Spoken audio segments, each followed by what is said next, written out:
Camaradas Aluminatis, bienvenidos al 10º informe. Soy su amigo, el señor Gorrito de Aluminio, y el día de hoy, como todas las semanas, se encuentra el amante del terror, el señor Tatalaca. ¿Cómo estamos? Muy emocionado porque el tema de hoy es de los míos. Es tu mero mole, ¿no? Sí. Antes que nada, les queremos pedir una disculpa si todavía nos escuchan un poquito medio pendejos. Es porque todavía nos cuesta trabajo esta parte de Estamos en proceso. Estamos en proceso. De hecho, el antier que estaba editando el primer capítulo, que por cuestiones de logística, nosotros no podemos grabar un capítulo por semana, entonces nos aventamos varios capítulos en un día. Me di cuenta de algunos errores que teníamos, entonces estamos tratando de mejorarlos para que a ustedes les resulte más agradable la experiencia. Ajá, y se les haga más fácil poder seguir las historias de aquí. Y si en algún momento ustedes tienen ganas de proponernos algún tema o algo, estamos abiertos a cualquier sugerencia. Exactamente. El día de hoy vamos a hablar de exorcismo. ¡Uy! Dime algo, ¿cuántas historias de exorcismo has escuchado que comiencen con inundaciones? Solo conozco una de un libro. ¿Nacional? ¿Extranjera? No, extranjera. Ok, pues esta es la segunda que vas a conocer. La primera de manera nacional. Exactamente. Yo creo. Va. Porque hoy les traemos esas historias que te apasionan. Son de esas historias olvidadas, como casi todas las que tratamos de traerles aquí en el 10º informe. Son historias que pierden la reproducción de voz a voz, ¿no? Se olvidan. Exactamente. ¿Y nuestro trabajo cuál es? Sacarlas a la luz, refrescarlas y que no se olviden. Venir a recordárselas. Eso suena a otra cosa.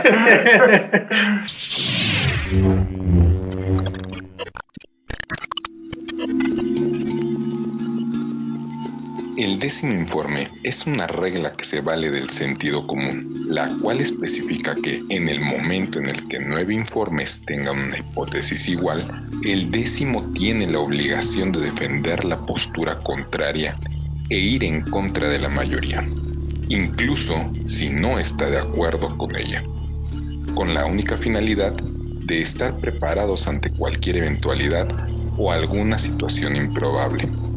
La información dada en este reporte es recopilada, expresada e interpretada por los conductores conforme a su visión. Si no estás de acuerdo con este informe, puedes redactar el onceavo.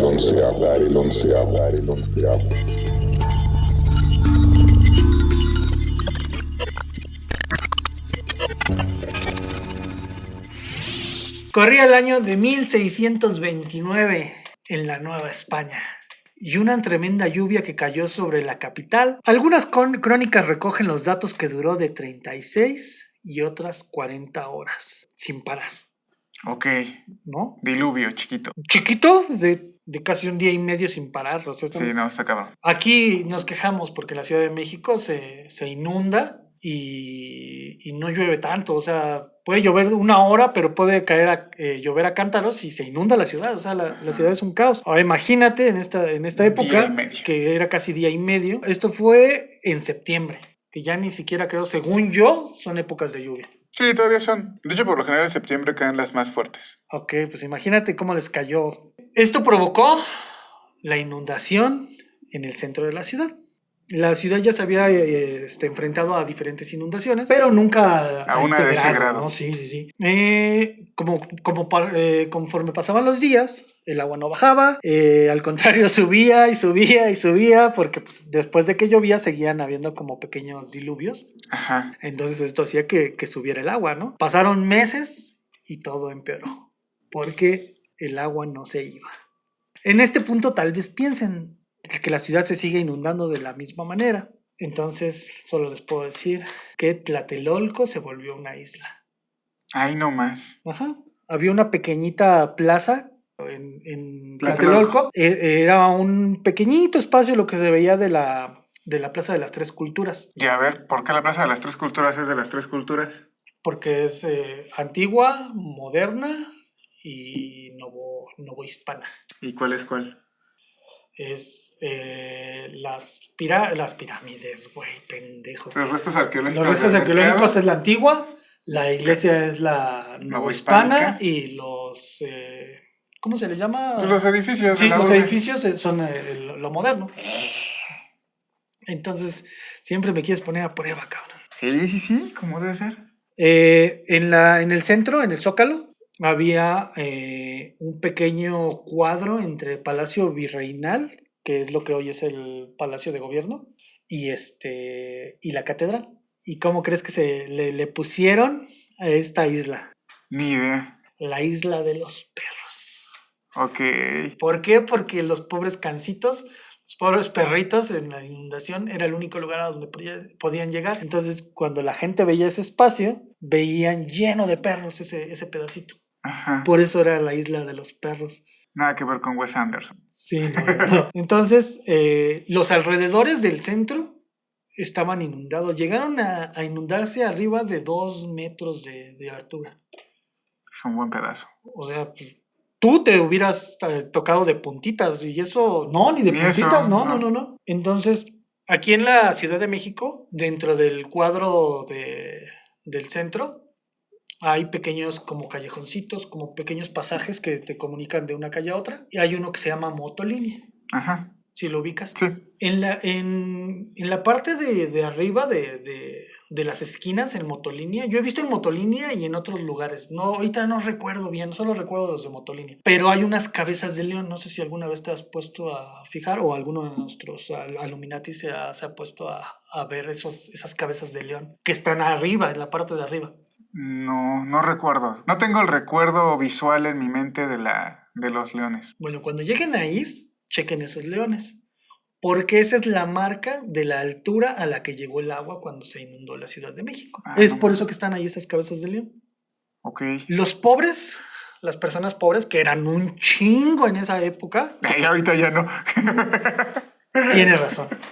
Pero por cuestiones de historia, digamos que nada más en ese momento. Le daba asiento a tu narrativa ahorita. Se llevaron las peores partes. Sus casas que eran de adobe, que adobe es como un ladrillito hecho de... el colmo, te encargo que cuando fue el terremoto del 17, nos tocó ver la pobreza de México fea, ¿eh? Sí. Te encargo. Pero imagínate que aquí, ahorita vas a ver qué es lo que pasó. Las casas eran de adobe y ni siquiera eran casas, eran chozas, eran... ¿Chozas? Sí. Jacales, casuchas, eran muy endebles, se desmoronaban porque el adobe es como... muy poroso, sí se desmorona. Ajá, y aparte es como lodo combinado con pasto y no sé qué tanto, ¿no? Ajá. Según yo, el adobe. No sé bien, de hecho estamos por tomar un curso de construcción, no sé qué de casas y nos van a enseñar a hacer adobe. En cuanto lo tomemos, te cuento la verdadera verdad. Ok, entonces tal vez en algunos podcasts adelante, capítulos adelante, se puedan enterar qué es. Va. Pero bueno, el adobe se deshace con el agua en muchas ocasiones. No cuando llueve, pero a lo mejor si lo dejas remojando sumergido, ¿no? Se deshace. Y esto es lo que pasó. Las inundaciones tapaban las casas, los campos de cultivo, las granjas, y la hambruna junto con las infecciones y epidemias mataron a los pocos que lograron sobrevivir la inundación. En la ciudad la inundación causó centenares de muertes. Tan perro estuvo que había aproximadamente 20,000 familias españolas viviendo en la ciudad, de las cuales solo quedaron 400. La mayoría solo se fue a Puebla. Los que no todos se murieron, sino que se salieron unos. Dijeron, no, ya valió más, vámonos, todos nos vamos a Puebla. Y se fueron a Puebla de Los Ángeles. Al Angelópolis. Que yo me niego a llamarla Puebla de Los Ángeles. Para mí es Puebla de Zaragoza, como era antes. Bah. Porque ahora podemos entender por qué Puebla era tan persinada, ¿no? Porque cuando los franceses querían entrar a la ciudad y que Zaragoza los detuvo, en Puebla tocaban las campanas dándole la bienvenida a los pinches franceses. Ajá. Pues era por esta situación, pues españoles, franceses dijeron, hay que acabar con los nacionales, ¿no? Entonces eran muy persinados en Puebla. Todavía no son. Yo tiene mucho que no voy a Puebla pero sí, todavía era. Perdón a la gente de Puebla, no toda, estoy de acuerdo con ustedes, no toda la gente de Puebla es así. Ni es persinada ni manejan mal, pero muchos sí. Entonces, las autoridades hasta se fueron de boca por ayudar a los damnificados españoles, carnal. Pobrecita clase alta. Exactamente. Los pobres que se les están deshaciendo sus casas, no, ellos pueden sobrevivir nadando. Que se vayan a la isla de los perros. Están curtidos. Ajá, están sí. curtidos. Ellos no necesitan ayuda. A los españoles les daban comida, hospitales y hasta alojamiento. La efectiva y pronta intervención del gobierno se reflejó en los decesos de la población. Solo 400 españoles muertos y 30,000 indígenas muertos. Esta es la diferencia que existía entre los parámetros de defunciones. Del gobierno. ¿A quién le importaba más salvar? ¿A los indígenas o a los españoles? Mames. Este fue el reporte que le dieron al rey. O sea, tú imagínate, ¿tú crees que haya sido el verdadero número de muertos, güey? Para nada. Obviamente le maquillaron las cifras. ¿Se acuerdan que les conté que la ciudad había tenido varias inundaciones? Sí. Bueno, antes se tenía miedo de que los lagos de Zumpango, Xaltocán y San Cristóbal y Texcoco se desbordaran. Entonces empezaron a construir un túnel para desaguar la ciudad si esto pasaba. La salida estaba ya por Huehuetoca, que es en las orillas del Estado de México. Uh-huh. Como en dirección hacia Querétaro. Exactamente. Bueno, pues para esta época los trabajadores ya estaban avanzados. Entonces el ingeniero Enrico Martínez, acuérdate de ese nombre, ¿eh? Enrico Martínez. Con el título de maestro mayor del desagüe. ¡A huevo! Mandó cerrar la entrada del canal para evitar que se destruyera el avance que había mandado hacer el virrey. Ok. O sea, él fue y le dijo al virrey, ¿sabes qué? Si no cerramos ese túnel, se nos va a caer todo lo que hemos hecho hasta hoy. Y vamos a valer. Y va a valer madres esto, ¿no? El virrey era Rodrigo Pacheco. ¿Y qué crees? ¿O qué creen, camaradas? Pues fue la mejor idea que pudo tener. ¿Neto? Ya que debido a esto, el agua subió más su nivel. Las mejores decisiones se toman así. Alá y se va sin investigar qué pedo, ¿no? ¿Cuál es la frase? Ay, pues ¿qué puede pasar? No, es que hay otra más mexicana. ¿Que podría malir sal? No, bueno, también. Ya, Ingesu, si no luego lo arreglo. Ajá, o sea, el güey tomó la peor decisión. Cerró el túnel y por ahorrarse dinero, inundó más la ciudad. Mames. Entonces, debido a los pocos inconvenientes como lo era, que el agua había subido más y un chingo de cadáveres flotaban por las calles, las canoas no eran opción. Las canoas eran la opción, pero la gente empezó a construir puentes de madera en lo alto para poder ir no solo malamente, sino peligrosamente, sino también de forma insegura. De casa en casa, entrando por ventanas, balcones, moviéndose por las azoteas, aunque las alturas no eran para todos, solo para los pudientes. Ya después que no hubo tanto muerto en el agua y vieron que sí funcionaba lo que hacían los indígenas, que era moverse por canoas, pues mandaron a hacer canoas para transportarse. Regresando a los orígenes. Exactamente, dijeron, estos güeyes se están moviendo, cabrón. Y como todo el mundo siempre, como en todo el mundo... Pero obviamente los españoles no decían que era un retomar las cuestiones indígenas. Es que así se mueven en Venecia. Ajá, se mueven en Venecia. Era como lo que contábamos de la Castañeda, ¿no? En Francia ahorita está haciendo calor. Ajá, de la Alameda, ¿no? Sí, de que está así hasta el pito de calor. Que si quieren saber de qué estamos hablando, váyanse al capítulo de la Castañeda para que sepan de qué situación estamos hablando. Sí, o sea, sí, contaría la anécdota, pero es mejor la publicidad. Váyanse a ver ese capítulo. Escucharlo, perdón. Bueno, siempre hay prioridades, ¿estás de acuerdo con eso? Sí. Ok. ¿Sería tu prioridad cuando pasa un desastre como esto sacar papeles de tu casa? ¿La mía sí, güey. Ok, para ellos no. Ok. ¿Darle un entierro adecuado a tus muertos que murieron ahogados o por inanición o por algún tipo de enfermedad? Pues sí. Ok, para ellos tampoco. ¿Ni para el gobierno tampoco? No. Que anden ahí en la calle infectando a medio mundo, no hay pedo. No. De hecho... Tampoco les importaba mucho porque tampoco se podían mover muy bien porque las canoas eran para indígenas, ¿no? Ok. ¿Pensar en una solución del problema? Pues eso, de entrada eso era lo primero, ¿no? Antes de cualquier otra cosa. Para ellos no era una prioridad. ¿Sabes cuál era la prioridad más importante para esta gente? ¿Cuál? Dar misa. Mames. Esa es una verdadera prioridad y no mamadas, carnal. Claro, el espíritu ante todo. Exactamente. Tan importante como siempre. Bueno, las misas se celebraban en las azoteas, güey. La verga. Se levantaron altares en las azoteas para Desciende la ropa rápido, güey, que va a empezar la misa. Güey, quítate tus pinches tangas, no mames. Al señor no le gusta ver tangas cuando están dando misa, quítalas. Imagínate que haga el padre y de repente un calzón le cayera encima porque no quitaron bien o el aire se llevó un tendedero, ¿no? En la azotea. Mames. Levantaron altares para celebrarlas y la gente las tomaba desde los balcones, güey. O sea, los que cabían en la azotea, Ajá. de ahí la tomaban. Los que no cabían ya la tomaban desde los balcones de alrededor y en los andamios, porque pusieron andamios como para juntar los techos.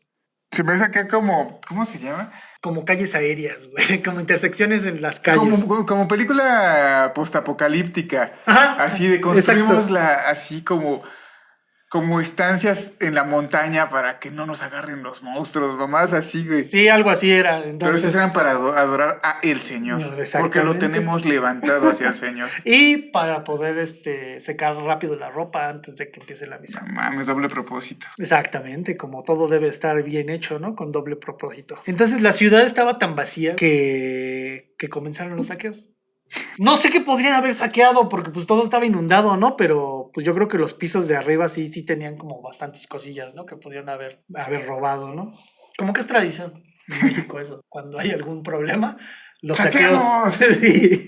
Entonces la poca gente que quedaba estaba desesperada. Así que fueron con el virrey para decirle que existía un túnel. Que este túnel existía desde antes de la conquista, que era el que utilizaban los mexicas para poder desaguar toda la ciudad de Tenochtitlan. Ajá. Que estaba ahí a la altura de Pantitlán. De Pantitlán. Ajá, de Pantitlán estaba ese túnel, se creía que estaba a esa altura. Ajá.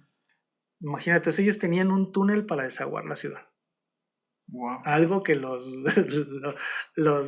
novohispanos no tenían todavía y estaban construyendo. Pues que llegaron a valerles verga todo. O sea, también todavía, no sé si recuerdas los cómics de Cristóbal. Ah, sí. Que así, patrocínenos Ensamble Comics. Que son las historias de un brujo un brujo nómada que va de pueblo en pueblo ayudando a la gente con conocimientos de brujería antigua, por decirlo así, y como que muy mexicana. Que van que son leyendas y que las transforman como en esta historia, ¿no? Exacto.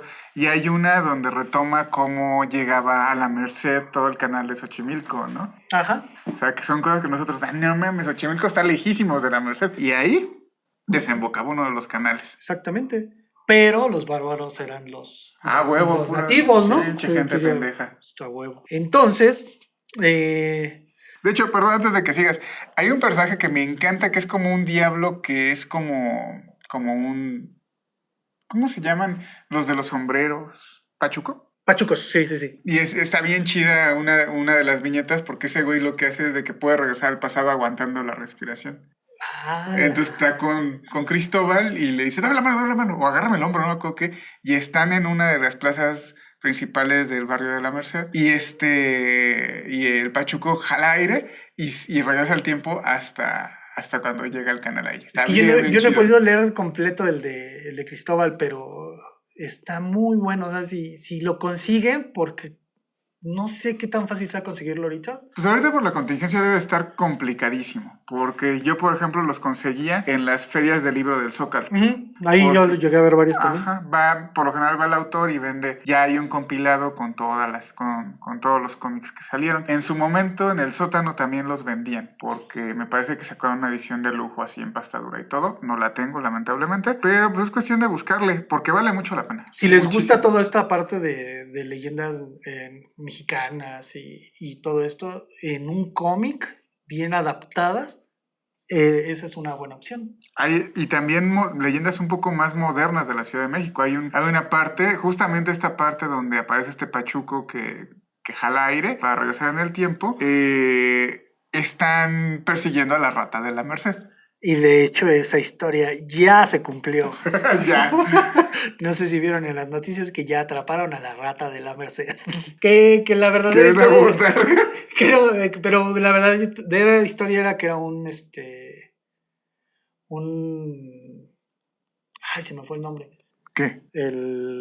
Ay, el que se robó el fuego, Un tlacuache. Un tlacuache, que era un tlacuache, exactamente. Y también esa historia de que es una botarga.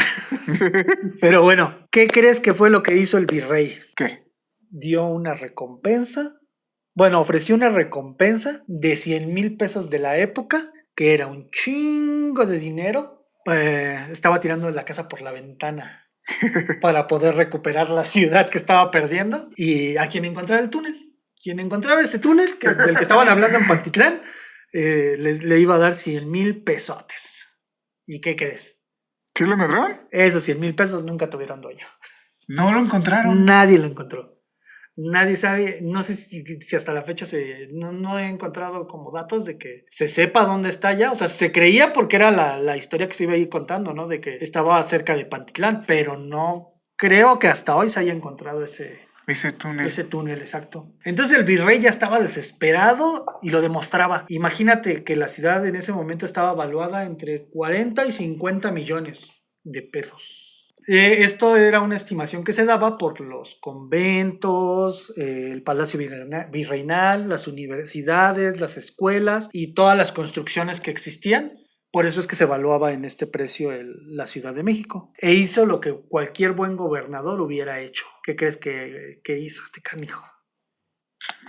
No sé, se me ocurren hartas pendejadas que han hecho gobernadores. Aviéntate la más grande. Puso una rueda de la fortuna. No, te fuiste corto. ¿Qué hizo, güey? Aplicó la técnica Bob Esponja y los Simpson. O sea, ¿aplicó la vieja y confiable? Pidió permiso a España para cambiar a la Ciudad de México de lugar. Ya deja esa chingadera ahí, es insalvable. Vamos a moverlo a otro lado. Le pidió que lo dejaran moverlos a zonas más altas, ahí por Santa Fe, por Tacubaya. Te digo que tenía la visión Bob Esponja y los Simpson, ¿no? Que mudan sus ciudades en un momento especial. No, y de ahí le contestaron lo siguiente. No tengo buen acento español, entonces... Sí, no lo hagas, no que es un ridículo. Si la muda, pero está escrito en castellano, entonces, si la mudáis en otra parte, la fama de tan gran ciudad irrevocablemente se perderá. La llanura que el contador nos pinta tan a propósito para la nueva ciudad, cuando dista del suelo de México. No en balde los aztecas lo escogieron para fundar la cabecera de su reino. Temperamento sano, cielo de los más alegres y despejado, aún en medio de las lagunas que se observan en el Nuevo Mundo. Eso fue lo que le dijo el rey a uno de los antiguos regidores de la Nueva España. Entonces la inundación duró poquito, güey, de 1629 a 1634. 5 años. 5 años. Imagínate, güey, o sea, ahorita con la contingencia nos acaba de pasar 1 año y lo vemos eterno. Exactamente. Y bien o mal es una contingencia que si bien te limita, pero pues no sé, güey, lo comparo con una inundación, con tener que estar moviéndote en canoa, con los pinches cuerpos ahí descomponiéndose. Pero verlo de esta manera, no estamos tomando misa en las azoteas. Bueno, güey. No sé si lo veo muy cabrón. 5 años, no chingues. Entonces, imagínate el panorama. Ya se inundó tu ciudad porque cerraste un túnel. Ya ofreciste dinero para encontrar un túnel que ya existía, ¿ok? Ajá. Entonces, ya pediste permiso para mudar la ciudad y te mandaron al chosto. Entonces, ya la desesperación ya era agobiante. ¿Y qué crees? Siempre existe un rayo de luz. En el horizonte, la iglesia decidió tomar el timón del barco. Ahora ya iban a dar misa en canoa. No. No se sabe exactitud qué sucedió o cómo empezó todo. Pero hay 2 versiones de esta historia de cómo empezó el exorcismo. ¿Ok?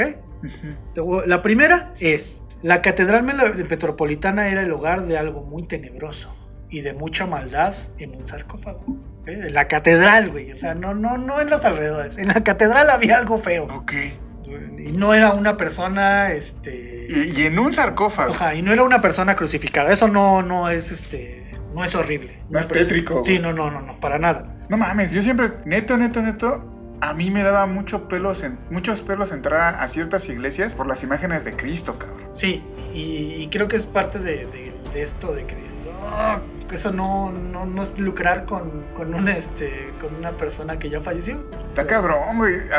Yo recuerdo que donde crecí, en la iglesia, había un Cristo del lado derecho de la entrada, en un ataúd como de cristal, con vestido todo de blanco, pero la manta toda ensangrentada, güey, todavía traía la corona de espinas. Sí, creo que sí he visto algunas parecidas. Es muy común ese tipo como de altar. No mames, güey, yo sentía que en cualquier momento esa madre se levantaba, no sé, me daba mucha cosa, güey, mucha cosa. No queremos herir susceptibilidades. Y previo a la contingencia, a esa iglesia le tocó ir a mi hijo y también yo vi su cara cuando vio la imagen de, papá, ¿qué es esto? Y yo, vente por acá, chaparro, no pasa nada. Y ya después le expliqué.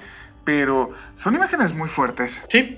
Entonces, bueno, olvidemos esta parte, ¿no? Entonces, había un sarcófago de mármol blanco que no se sabía cómo llegó ahí. Solo se sabía que lo descubrieron en la inundación a principios de la inundación en el 29. ¿Va? Entonces fue descubierto por 2 frailes que de inmediato avisaron de este suceso al padre superior, el cual no supo qué hacer con el sarcófago. Pues dijo, ¿de dónde Chihuahua salió este sarcófago? Sí. ¿Qué contenía? ¿De dónde venía? Nada, no había respuesta. El agua de la inundación no dejaba hacer nada, entonces no había manera de buscar de dónde había salido el sarcófago. ¿Cómo había llegado ahí? Ajá, o sea, no, porque era tanta la inundación que ni siquiera podías moverte dentro de ¿Y tienes información de cómo era, güey? Es que... Sí, de hecho tengo una foto, y obviamente para los que lo no se sabe si es verdad ese sarcófago o no. Porque sí es un sarcófago medio raro. Entonces, yo no le veo como que sea verdad. Yo creo que es más fake ese. Parece hasta vikingo, güey. Pues te digo, no creo que sea real ese féretro, pero es el que aparece como en todos los que dicen esta parte, sacan este sarcófago. ¿Va? Va. Entonces déjame ver dónde me quedé. Ok, va. Entonces, como no pudieron darle respuesta de dónde venía ni nada, el padre superior les dijo que limpiaran el sarcófago, ¿no? Que había que buscar algún tipo de seña, alguna inscripción o algo que dijera de quién era, de qué año o cualquier cosa, ¿no? Algo que pudiera ayudar a ubicar el origen. Entonces ya van los dos frailes, empiezan a limpiar el sarcófago. Me imagino que debe de haber estado lleno de lodo y un buen de cosas, ¿no? Que ¿Te acuerdas que pero creo que no lo terminaste de leer? Te presté un libro que se llamaba... Te presté 2 libros. Uno era La Octava Plaga y otro era Toda la Sangre, de Bernardo Esquinca. Sí. No sé si te acuerdas que en el de Bernardo Esquinca, nada de que es más moderno, igual encuentran una figura... Están como que ampliando las investigaciones del Templo Mayor y ya pegando a la catedral, igual encuentran una figura, tal vez hasta esté inspirado de ahí, ¿eh? Sí, podría ser, porque aquí lo que pasó fue que ya cuando terminaron de limpiar el sarcófago y todo, uno de los frailes se sienta en el ¿cómo se llama? En el féretro, como en el sarcófago. En el sarcófago, exactamente. De hecho, ahorita que me enseñaste la imagen, sí parece un ataúd. O sea, más que un sarcófago, parece un ataúd, hasta parece un ataúd vikingo. Ajá. No sabemos si la foto a final de cuentas sea real o fake, sí, no. Pero tiene más pinta de ataúd vikingo. Por el tipo de ornamentas y grabados que tiene. Sí, el grabado parecen runas. O sea, sí tiene como da cierto aire vikingo. Ajá, sí. Ahí se los vamos a dejar en las notas del programa para que puedan checarlo ustedes y decidan, ¿no? ¿Es real o no? Y claro que si ustedes también encuentran alguna otra foto que tal vez como que tenga un origen más fehaciente, pues también nos la hagan llegar. Exactamente, para poder cotejar toda esta información y poderlas enseñar y llegar a ser un 10º informe. Más completo. Va, entonces, terminan de limpiar el sarcófago y uno de los frailes se sienta en él, se levanta y cuando se levanta su compañero se da cuenta que tiene roto el hábito, que el hábito está desgarrado. Pero no le dieron importancia, ¿no? Cuando terminaron de limpiarlo, pues se dieron cuenta que él hace el comentario de que sí sintió un tirón en el hábito, pero que no pensó que fuera nada relevante. Sí. Que pensó que se había jalado con el mismo sarcófago, que se había atorado y se había jalado. Ya, pasó, ¿no? Pero el sarcófago pues ponía nervioso a todos porque pues, no sabían de dónde venía, estaba rara Aunque también tendría que ver, ¿no? O sea, yo creo que si hiciera ese sarcófago, Es que no sé, no lo hilas a culturas prehispánicas. Exacto. O sea, entonces también eso sí, si era ese sarcófago, pues sí saca de pedo, Sí, ¿no? sí, sí, ¿no? Pero no le sacaba tanto de onda el sarcófago por cómo era. Sino por lo que transmitía. Sí, exacto. Pero va junto con pegado, ¿no? Sí, sí, sí. El hecho de que no sepas algo. Se siente malvibroso y aparte esa madre no cuadra aquí. Desconoces y te da miedo. Ajá. Todo lo desconocido siempre nos va a dar miedo, ¿no? Cálmate, Lovecraft. Entonces decidieron dejarlo ahí, ¿no? Dijeron, pues déjalo ahí en lo que podemos investigar de quién es, porque estaba... Vamos a cambiar la catedral, como el virrey quería cambiarla. Y te me hace un poquito rara ahí esa parte de la historia porque dices, ¿por qué dentro de la catedral, no? O sea, ¿por qué el sarcófago si no se enterraba dentro de la catedral, no? Pues también ten en cuenta encima de qué está construida la catedral. Que bueno, en algún momento la iglesia, creo que hasta aquí todavía la iglesia tenía totalmente el poder de enterrar a los ricos dentro y a los pobres, pues a su suerte. Ándale, tu cara, sí. Pues ya todos estaban nerviosos, decidieron dejarlo y él fue con las autoridades eclesiásticas y con el virrey para que le dijeran qué hacer, ¿no? No sabían qué onda con esta situación. Él no tenía manera de saber qué hacer con él. Y pues fue con los altos mandos, ¿no? A que le dijeran qué hacer. Ok. Entonces, ya en el crepúsculo del día, llegó el organista, que era un chamaquito que se llamaba Fermín de Huesca, para afinar el órgano, ¿no? Para poder dar misa y toda esta situación que se utiliza, ¿no? El órgano. El instrumento más macabro que existe. Exacto. Y este mismo, porque el órgano había llegado de España en la mañana. Entonces, ok. O sea, no estaba afinado, entonces él fue a darle... Está de la verga la situación. Estamos inundados, damos misa en la azotea. Pero sí está llegando... Hay cuerpos flotando, pero traemos un órgano nuevo. Fíjate que no estaba tan grave, solo era como el agua en este momento, porque... Güey, estaba culero para traer un órgano. Ah, sí. De otras cosas. Aparte un órgano es una madrecísima, güey. Entonces, pues, se encontró con el sarcófago. Nadie le avisó que era ese sarcófago, se había dejado ahí para ver qué onda, porque le iba llegando ya casi al anochecer. No encontró ninguna descripción, pero sí encontró en una esquina un hoyito. La tapa tenía un agujero. Güey, en la foto que me enseñaste tiene un hoyito. Ajá, sí. Esa es de las cosas que te digo, o sea, no sé si sea tan real o no, pero sí hay cosas como que también pudieron adecuar la historia a manera de la foto, ¿no? O sea, verlo de las dos formas. Claro, que fue primero, ¿no? Ajá. Pero entonces decidió asomarse, muy chismoso, cabrón. Y de película de terror, ¿no, güey? Me asomo el pinche hoyito del sarcófago maldito y mames, güey. Y tremendo susto se llevó porque empezó a escuchar ruidos y logró ver que algo se movía. Y pensó que era una rata a lo mejor.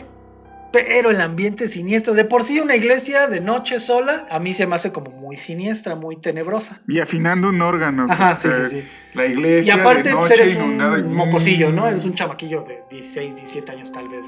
Pero así de vergas que afinaba un órgano. Imagínate. Tú ni la flauta, güey. Y aparte, pues en esa época pues no había luz eléctrica, entonces era todo con velas. Para acentuar más. Ajá, exactamente. Pero ser metiche siempre ha podido más que el miedo. A huevo. Exactamente. Entonces, enrolló un pedacito de papel y lo metió en el agujero. ¿Y qué pensaba lograr el pendejo con que la rata mordiera el papel y pues ver si era una rata, ¿no? Claro. Esa era su lógica. En su lugar recibió un fuerte jalón del interior. Se levantó y con toda la calma del mundo que un hombre de verdad tiene, salió corriendo y gritando ¡auxilio! Hay alguien en el sarcófago. Mientras llevaba a cabo esta estratégica huida, todo esto planeado, claro. Claro. No fue nada meditado y calculado. No. Se encontró al Padre Superior, el cual lo cuestionó por su comportamiento. Y le soltó un qué puto. Casi. A lo que el joven le contestó: dentro del sarcófago hay un cabrón adentro, ¿no? ¿Nunca has leído El misterio de Salem's Lot? No. La escena más cabrona, por lo menos para mí de las más cabronas que tiene ese libro, es cuando llevan el sarcófago del vampiro a la casa donde va a estar. Y es algo así, no sé, así como lo acabas de contar, pero mucho más cabrón. Cuando gusten. Va. Entonces, le enseñó el papel el cual estaba negro y mayugado. El padre superior le dijo que seguramente era solo su imaginación. Ah, huevo. Pinche chismoso. A lo que el joven temblando de miedo le dijo que lo que decía era verdad y que nunca volvería a acercarse al sarcófago. ¿Quién chingón le dijo que se acercara en primera, no? Qué morro. Metiche. Ahora resulta que lo obligaron al cabrón, Ajá. pinche metiche. Insistía en que había algo vivo dentro y salió huyendo. Por lo cual el padre superior decidió ir a revisarlo con un cirio para alumbrarse. Pinche belísima, ¿no? Y vio el agujero pequeño, pero cabía la posibilidad de que una rata se hubiera metido. Así que trató de mirar hacia adentro. Algo pudo ver en el interior y decidió tomar la misma táctica del muchacho. Agarra un papelito. Que fue paciencia, prudencia, verbal contingencia, dominio de esencia, presencia o ausencia según conveniencia. Y de la manera más tranquila salió gritando: ¡Dios mío! Y de la manera más tranquila saqueó Veracruz. Exactamente. Siguió incesante y seguido de incesantes rezos. En ese momento es cuando nuestros guerreros, nuestros hombres de traje negro de Gantz, nuestros Gantz, aparecen ya más tranquilo. Al día siguiente, el padre superior acudió al Santo Oficio. ¿Que sí sabes cuál es el Santo Oficio? No. ¿No? No. ¿Ni idea? No, me suena así como que la supervisión, algo así. No, ¿verdad? la Santa Inquisición. Ah, ok. A lo que interrogaron sobre los hechos que contaba, ¿no? Así como, a ver, vuélveme a contar tu historia de hereje, carnal. Che brujo. Ajá. Que era lo que había visto el día anterior, a lo que el franciscano no logró explicarlo y solo pudo decir: era algo espantoso, no sé si era un hombre o un animal, tal vez las dos cosas. Ah, puto. Y ante la carencia de respuestas coherentes recurrió a la lógica. Era un espíritu maligno. Ah, huevo. El que de seguro le habían encerrado ahí porque era algo demoníaco y les pedía ayuda para acabar con aquella cosa espantosa y diabólica que estaba en la catedral. O sea, porque obviamente lo diabólico puede estar en una catedral, ¿no? Tú que eres experto en el tema, ¿puede meterse algo diabólico a una catedral? No, pero en teoría, bueno, en muchas películas se utiliza el recurso de que en las catedrales algo diabólico que capturaste vas y lo dejas, güey, para que ya no se salga. Ah, ok. Hay una es que no recuerdo, pero es como, se consideran que es como una tetralogía o una trilogía, no recuerdo, creo que son de Carpenter, La Mancha Voraz. Ah, sí. Hay otra que es justamente eso, que están en una iglesia y que hay un frasquito como con un líquido negro y se supone que ahí está guardado el diablo. Pues mira, me leíste la mente, carnal. Pero bueno, ahorita vas a ver por qué. A ver. ¿Sale? Entonces, en esta parte de la historia es cuando nuestros saitamas del exorcismo tomarían cartas en el asunto. Así que mandaron cerrar la catedral y por la noche ellos harían un exorcismo del mal. Ah, güey. Después de que el crepúsculo llegó... Puro sacerdote clase S, papá. Exactamente. puro fraile clase S. Ah, güey. Entonces, la oscuridad consumió la ciudad. El rito del exorcismo comenzó. Se ordenó destapar el sarcófago, lo cual fue muy difícil porque estaba sellado. Después de muchos esfuerzos se logró el cometido. Pero al destaparlo, como en película de terror, las velas y los cirios se apagaron. Dominicos y franciscanos vieron salir algo del sarcófago. Si es que dice dominicos, me imagino pinches platanitos. Ándale. Que si hubieras dicho eso en esa época, ya me quemaban. No podían ver su forma, pero de que era algo horrible. Lucharon mano a mano, atacaron con fuertes y repetitivos rezos, esquivando blasfemias, un contragolpe con agua bendita, una marca de cruz por aquí, una marca de cruz por allá, Padre nuestro de lejos. Un golpe de Maleus Maleficarum dobló al enemigo para escupirle la letanía de los santos y terminar la pelea con el demonio. Todo terminó. El exorcismo no funcionó. Porque esa cosa se había escapado. La luz regresó para encontrarse con la tragedia. El primer hermano muerto. El oidor Cervantes, que había muerto de miedo, y al girar se encontraron con el segundo caído, Antonio de Medina. De este no hay registro, no se sabe de qué murió, pero para jugar con el diablo no se debe titubear. debería ser la idea principal para entrar en este grupo. Ok. Obviamente, ¿no? Aunque sobre su cuerpo encontraron unas huellas muy raras. Al no saber lo que pasó, si habían ganado, perdido, porque ¿cómo compruebas si la ciudad regresa a la normalidad después de ser poseída? Lo contaste bien épicamente, güey, pero la neta, yo sí me imagino que se fue la luz y un chingo de gritos tipo de Flanders.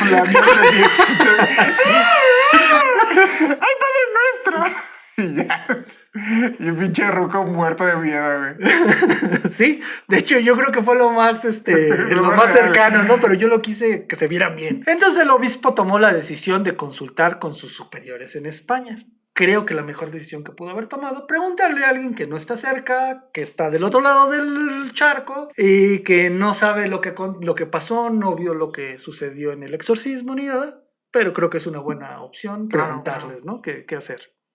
Entonces, cuando ya se iban del lugar, sintieron una presencia espantosa y temible a un lado del sarcófago, y todos giraron para ver al espectro. Pero solo era otro metiche que se le ocurrió ver dentro del sarcófago. Era el niño afinador de Sí, güey. Que siempre sí regreso. El cual sostenía en su mano dos cosas conocidas por todos, las que aumentaron el terror en todos los presentes. El pedazo del hábito de Fray Tomás, que fue el que se sentó al principio, que sintió un jalón y que no sabía qué había sido, que no le tomó importancia, y el pedazo del papel pautado que introdujo el muchacho. Eso fue lo que encontró el metiche, porque ya no había nada en el sarcófago porque se escapó la cosa maligna. Pero, o sea, el metiche sacó eso del sarcófago. Sí, o sea, ya todos se iban y todos estaban como preocupados, ¿no? Y llegó el intendente y, mira. Ven algo negro al lado del sarcófago y dijeron, ya regresó, y pues era un metiche, no era el intendente. Exactamente. Era doña Carmen acá haciendo la limpieza. Ya, la verga, ahí me vinieron a ensuciar, miren, me dejaron. Miren cómo me dejaron de lleno de pinche lodo. parte de sotana y un papelito, se pasan de verga. Entonces nunca se supo qué fue lo que escapó del sarcófago y de la catedral aquella noche. Pero se dice que en 1935, al final de la inundación, la iglesia fue saqueada y debajo del altar mayor encontraron el sarcófago. ¿En serio crees que después del susto que les metió lo seguirían guardando ahí? Yo digo que sí. ¿Sí? Okay. Sí, por el pinche miedo. De que ahí es tierra, es lugar sagrado y pues no debería de pasar nada, ¿no? O de que se emperrara más, güey, porque que habían tumbado el sarcófago y que regresara a hacérselas de pedo a los pinches sacerdotes clase S. Uh-huh. Cuando lo encontraron creyeron que lo dejaron ahí porque creían que algún arzobispo lo iba a poder cuidar. Ok. ¿Va? Entonces, si en su mente tiene sentido. ¿Mandé? Si en su mente tiene sentido. Exactamente. Eso fue la explicación que dieron. Entonces, esta es la primera versión de la historia que la verdad para mí suena en muchas partes poco creíble. Okay. Yo no la creo porque, primero por lo del sarcófago, que ni siquiera son como algún tipo de... Pues, ¿quién hacía sarcófagos de mármol aquí? Está cabrón porque ni siquiera los vikingos, o sea, te digo, parecía como con grabados vikingos, pero pues esos cabrones los hacían en madera, ¿no? Ajá. O sea, no tiene mucho sentido. Entonces, la siguiente versión la escuché del profesor Francisco Mendoza, que tiene un podcast también de historia y cuenta esta historia en su podcast. ¿Es el que me enseñaste alguna vez de la leyenda del Quinto Sol? Está muy chido, si pueden escuchar. Urus Radio se llama el canal. ¿Cómo? Bueno, el canal se llama La Verdadera Historia de México, de Urus Radio.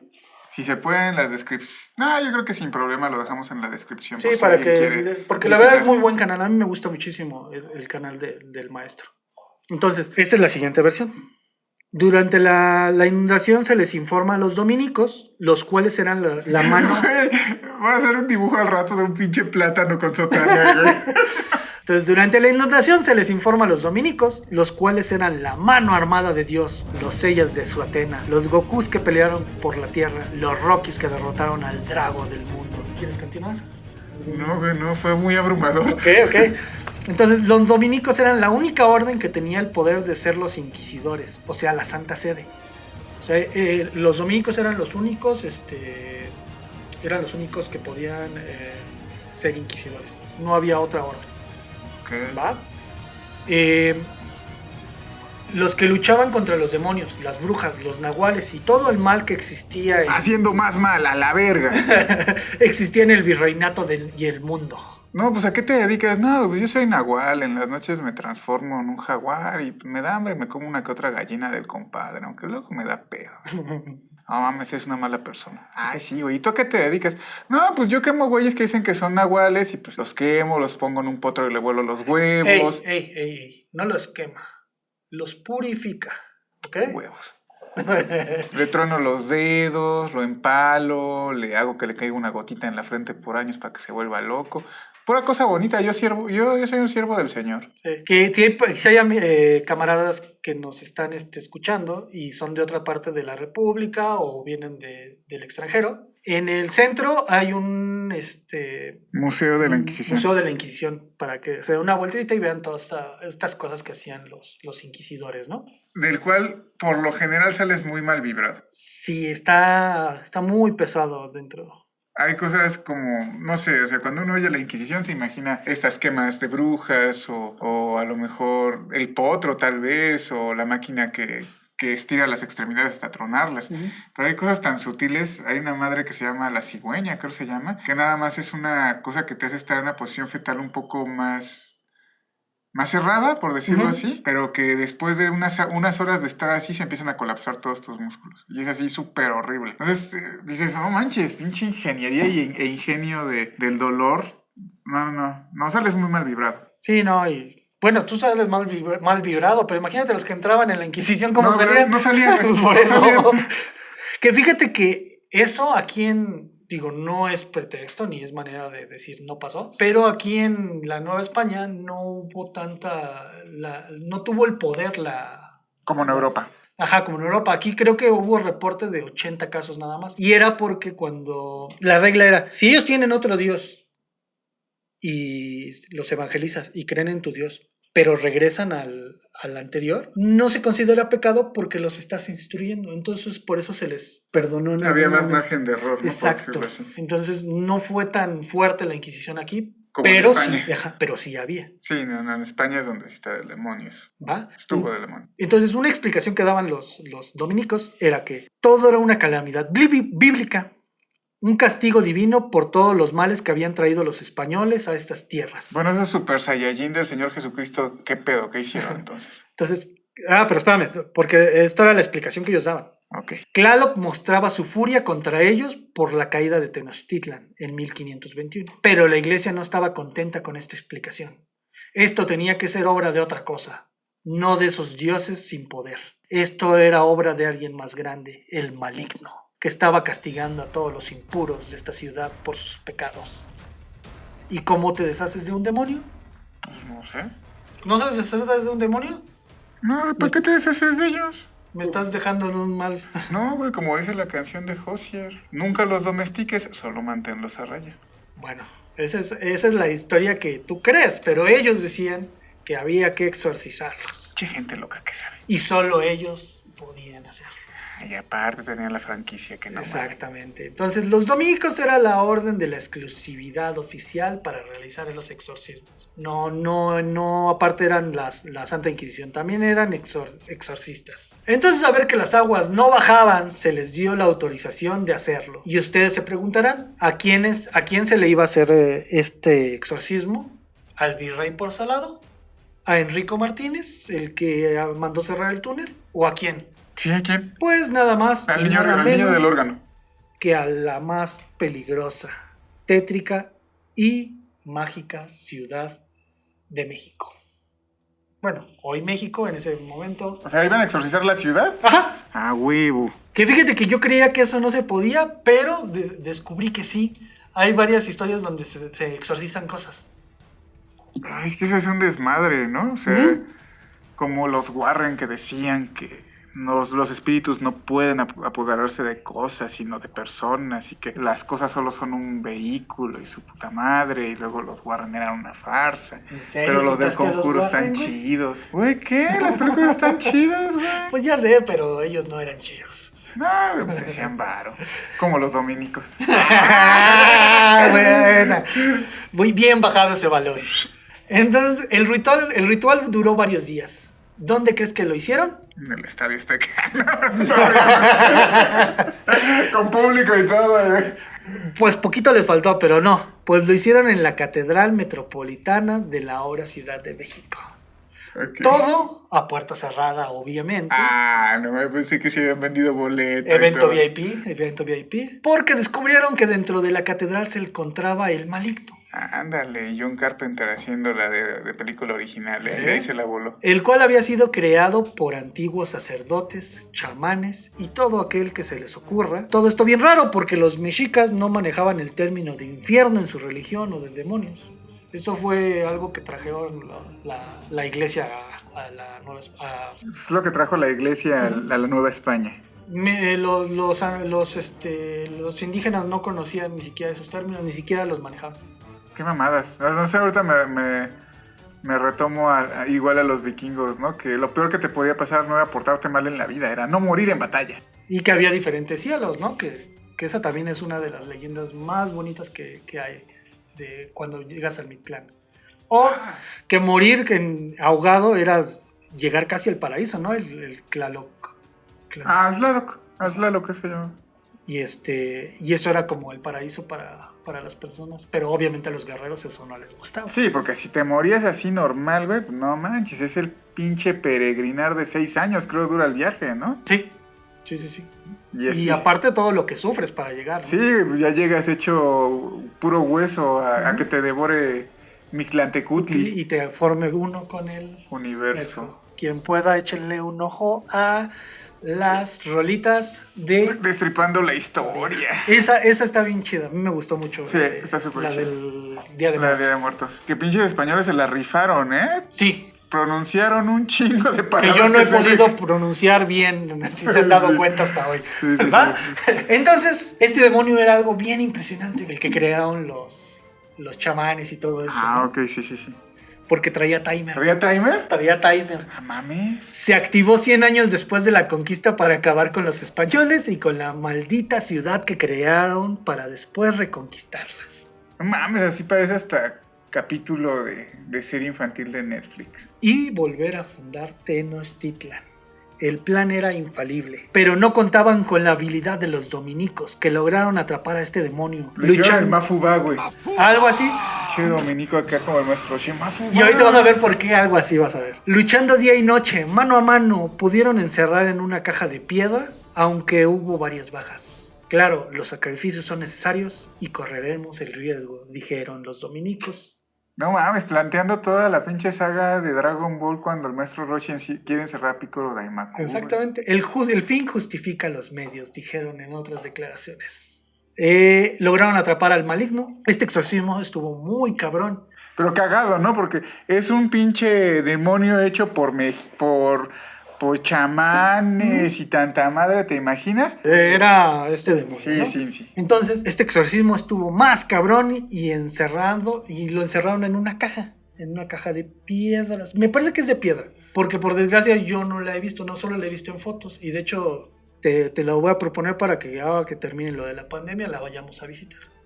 ¿se puede? Invitamos a los Illuminatis para que en algún momento vayan a verla. Va. Ahorita les voy a dar el dato, ¿no? La cual fue guardada y así los saitamas del exorcismo salvaron la ciudad una vez más. ¿Pero qué creen? Que aún hoy en día tenemos un gran riesgo. Si algún pinche metiche como el de la primera historia llegara a abrir la caja, el demonio saldría y tal vez ahora sí lograría destruir la ciudad, ya que nuestros Inuyashikis de la justicia no son malos encargados de detenerlos. Le hablamos a los Warren, güey, son igual de confiables. Ya se murieron. Te faltaron unos años. A Carlos Trejo, igual rifa. Pero pensaron en todos estos benditos Power Rangers, ya que pusieron la caja a los pies del considerado como el primer inquisidor. ¿Se acuerdan que les dije que solo los dominicos podían ser inquisidores? Ok. Aquí en este caso, Fray Juan de Zumárraga, que fue el primer arzobispo de la ciudad de la Nueva España, no era dominico, pero como no habían llegado los dominicos, pues le dieron chance de ejercer como... Te vamos a dar como la Santa Inquisición. Título temporal para que ejerzas. Era como el Saitama con B de la clase B que va con la clase S. Algo así, va. Ajá. Pues te le dieron la tarea como de quemar gente y cosas bonitas. De la Santa Orden, ¿no? ¿Sí ubicas quién es? Me suena, pero no lo ubico. Hay muchas calles con su nombre, pero sí, exacto. Es al que le llevaron las pruebas de la Virgen. Hoy en día se puede encontrar esta caja de piedra en la tumba de los arzobispos en la catedral, en sus catacumbas. Creo que hay visitas entre semana, tienen horarios para poder ir a verlas. O sea, sí Ok. puedes ir ahorita no creo, No, pues no. pero sí puedes accesar a las catacumbas de la... Alguien de la abrió esa catedral. madre, güey. Es el COVID. La cual está a los pies de la tumba del que fuera el primer arzobispo de México. La caja de porcilla es rara y con lo que trae tallado más. Mira, esta es la imagen de las catacumbas. Ujú. En el centro está la tumba Ok. y si bajas un poquito, ahí se ve la imagen de la caja donde está. Muy prehispánica, ¿no? Ajá. O sea, parece un cráneo de un zompantli. Sí, y está a los pies de Fray Juan de Zumárraga porque Según la está cuidando. él es el que va a encargarse de que no se escape ese demonio. Ok. ¿Va? Entonces, como datos curiosos, para terminar este tema del día de hoy, es Fray Juan de Zumárraga era de la orden de los franciscanos. No era dominico. No, que era lo que les decía, que no había dominicos cuando él llegó, entonces por eso fue el primer inquisidor. Le dieron un gafete temporal para que Exactamente. pudiera empezar con su desmadre. Porque alguien tenía que ponerse el manto de lo correcto. El manto de lo correcto, mames. Exactamente. Así le voy a poner a mi mandil cuando lavo los trastes. Pásame el manto de lo correcto, que ya hay un chingo de trastes. Oye, estaría muy bueno eso, ¿eh? Pásame el manto de lo correcto, que ya hace hambre. O una playerita que digas, pásame el manto de lo correcto, voy a ir al súper. No, güey, me suena así como para hacer labores del hogar. Pásame el manto de lo También correcto. podrías, entonces también mejor, tiene razón. Como dato más curioso. Güey, me voy a mandar ese mandil, güey. Como dato más curioso, en sus memorias nunca dice nada sobre los sucesos de la Virgen. Ah, Él no habla de sucesos de... a mí no me trajeron ni madre. Sí, no, él no habla, no, él ni siquiera hace ninguna alegoría que... Sí, que Juan Diego. ni Ajá, su- nada. ¿De qué hablan? Quemó a varios caciques de Tlaxcala, Ok. que fue cuando se hizo, ascendió en su promoción de la Santa Sede, ¿no? Si no saben quién es Enrico Martínez, hay una estatua suya afuera de la catedral. Es no es la que hicieron con llaves, esa es la del Papa, no se vayan a equivocar. Ok. ¿Va? Pero hay una estatua de Enrico Martínez afuera de la catedral, creo que pegado a Palacio. Ok. ¿Va? No es la primera vez que se asocia a nuestra historia a algo maligno. Primero hay que explicar que cada orden tiene un porqué para ser formada. Unos son educación, unos son para evangelizar, unos para exorcizar, etcétera, ¿no? Entonces, en 1572 llegaron a nuestro país los primeros frailes jesuitas. Estamos hablando que en 1522 llegaron los primeros franciscanos. Ya estamos hablando que fueron muchos años de diferencia. La creación de esta orden era para aprender cómo combatir a su peor enemigo, que es el mal. ¿Y cómo lo hacían? Pues buscando información que los ayudara a acabar con ellos. Y poniéndose el manto de lo correcto. No, ellos no se lo ponían. Ellos buscaban cómo hacer ese manto de lo correcto. Chale. ¿Pero si era de lo correcto o era el manto? Sí, era el manto de lo correcto. Sí, era el manto de lo correcto. Chale.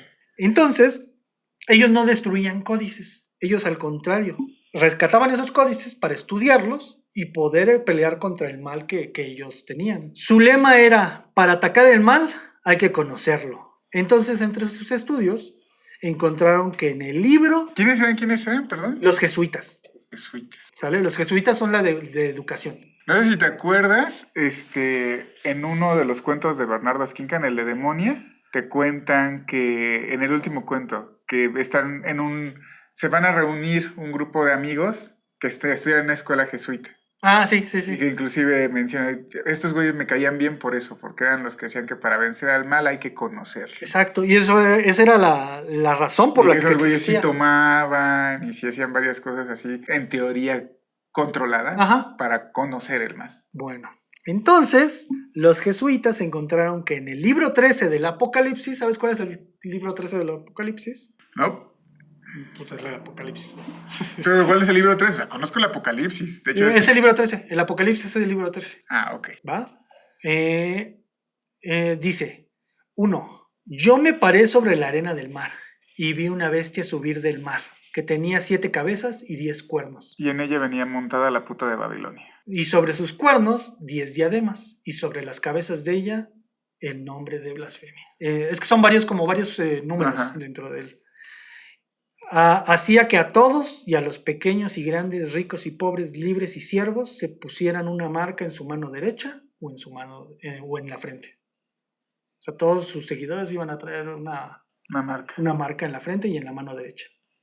Y que ninguno pudiese comprar o vender sino el que tuviera la señal o el nombre de la bestia o el número de su nombre, que es 666. que por ahí alguna vez escuché que no era de 666, que fue como mal interpretado y que eras 199 o algo así.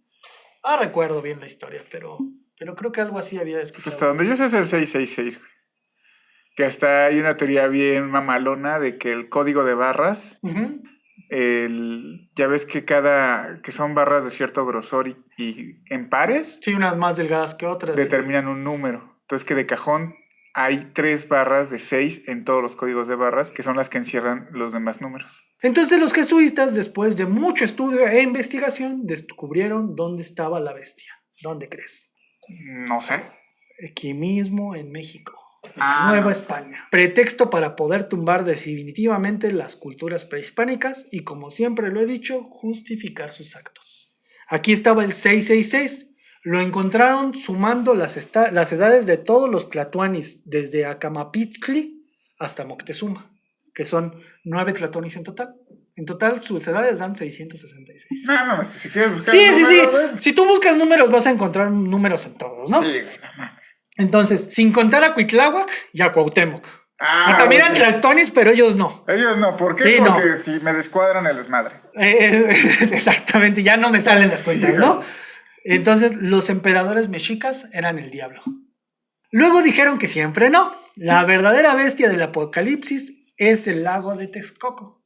A huevo. Y alrededor Por eso no hicieron el aeropuerto ahí, güey. Porque alrededor son las 7 tribus nahuatlacas y en el conjunto fundaron 10 ciudades. Que esas ciudades, no se las voy a repetir porque eso ya lo platicamos en el de la extracción. Ajá. Ahí les platico cuáles son las 7 tribus y las 10 ciudades. Ajá. Entonces ahí escúchenlo para que puedan entender. Va.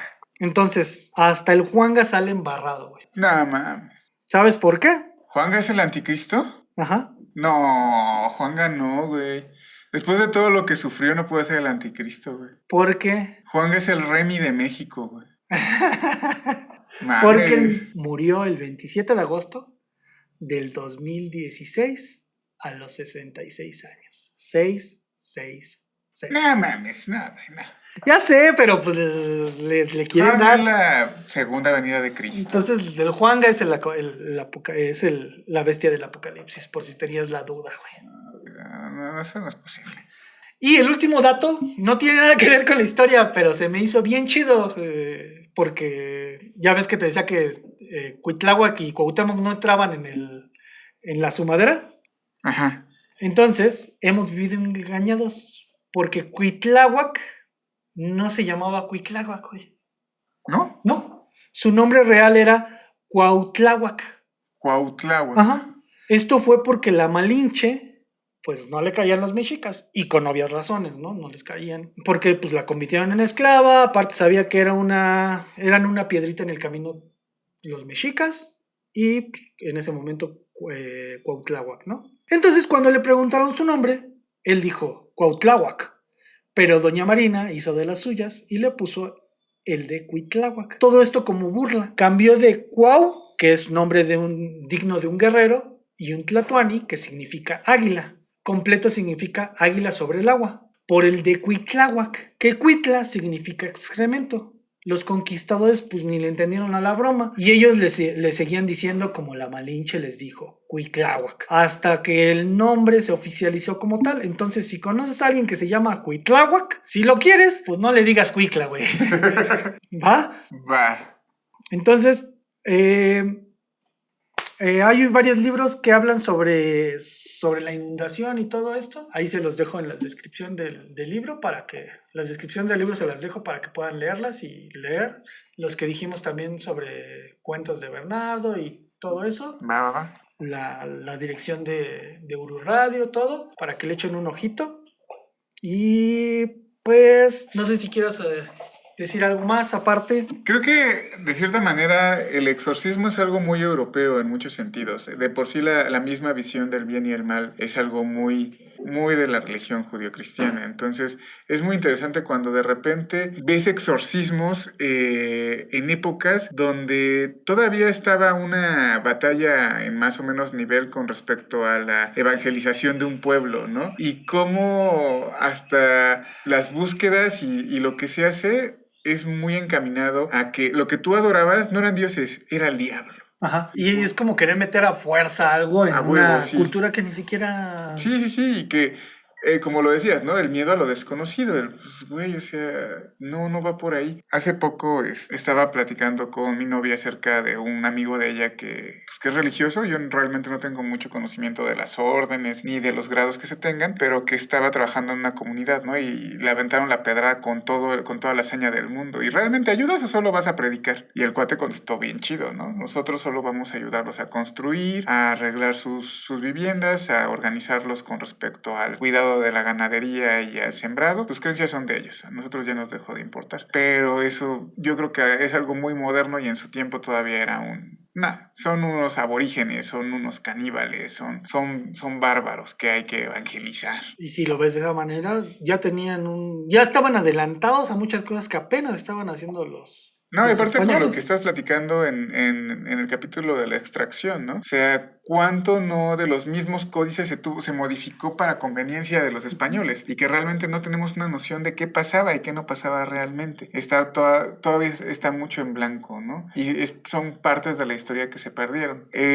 Insisto, es muy interesante esta visión de los exorcismos porque es algo totalmente religioso europeo. Y ya para terminar, ¿no? Recuerdo mucho el último cuento de Los hijos del maíz de Bernardo Esquinca, donde hay una población donde hay unos niños que no crecen y que es de una bruja que llega y que hace su desmadre y que en determinado momento le sale Tezcatlipoca y le dice, ay mi vida, ¿cómo te explico?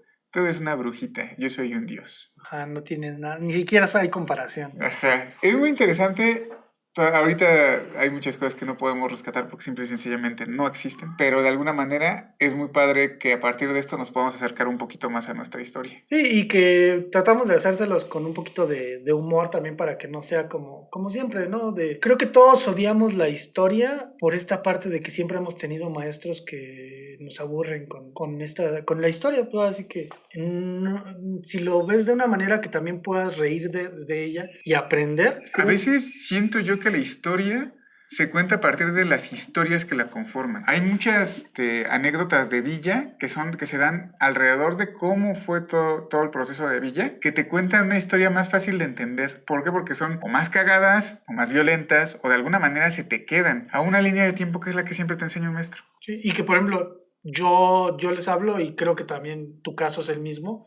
A mí me gustaba la historia, pero a partir de que empecé a leer a Paco Ignacio Taibó, en sus libros de historia, me fue apasionando, me fue gustando más porque tiene una manera de explicártelos bien chida. Y creo que esas son las cosas que tienes que ir viendo, ¿no? Alguien que te enseñe y algo que te haga sentirte identificado con esa parte de la historia. Que te identifique. Entonces, como siempre les decimos, tratamos de hacer este podcast para que ustedes se sientan de esa manera y esperamos estarlo haciendo bien porque la verdad es que hacemos esto con mucho cariño para que les guste y nos gusta, a nosotros nos entretiene hacerlo también.